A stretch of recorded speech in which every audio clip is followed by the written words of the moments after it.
Chapter 1092. Wilbur replied nonchalantly, I was smuggled here. Smuggled? You're not a spy, are you? Demi backed away and pulled out her pistol to point at Wilbur. She looked menacing. Wilbur replied, Whatever you say. It doesn't matter to me. Demi pulled the trigger slowly. Wilbur scoffed coldly and grabbed Demi. A huge force came at her. An agile figure appeared and punched Wilbur right at that moment. Their attacks clashed and created a thunderous explosion. They backed away and looked at each other coldly. The man who made the punch attack was in his 40s. He was short and muscular and had been standing next to Demi the whole time. He was a peak ambience level cultivator. That frightened Yannick so badly that his face turned white as sheet. He was afraid of being severed into pieces for offending Demi. The man formed a scimitar in his hand and pointed it at Wilbur. Spiritual pressure washed over Wilbur. Wilbur did not back down either. He summoned the historical halberd in his hand and pointed it at the man. Their power escalated, and spiritual pressure started to spread out from them. An intense battle was about to erupt. Demi chuckled at the moment and said, You're not bad. Why did a powerful cultivator like you get smuggled here?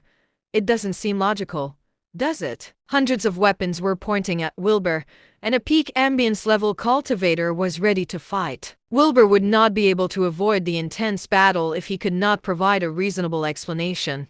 He replied nonchalantly, They say this place is in chaos. Combat cultivators are worth the most where there is chaos, right? Nicely said. Demi applauded his reply. Then she asked, Are you willing to work for me? That depends on the price you're offering, replied Wilbur nonchalantly. Demi laughed and said, An ambience level cultivator earns $500,000 a month here. But you should be a peak ambience level cultivator since you're not weaker than buff.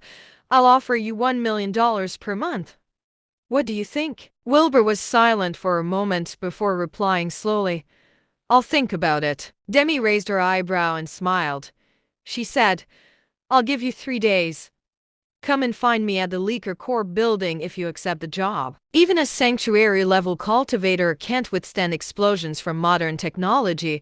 A peak ambience-level cultivator isn't worth a lot around here. With that, she walked away in stride. Yannick wiped the sweat off his forehead, and he hurriedly followed her. A huge group of people followed after Demi and Yannick. Lucian's dead body was just left there. A powerful cultivator died the same way as an ordinary person. They were too used to corpses at the industrial park. Wilbur went back to his room and took a nap. He kept thinking about what Demi said. Venomatter left no traces for him to follow. He wondered if it might be easier to find Venomatter if he rose up the ranks. Demi looked around, then went to Yannick's office.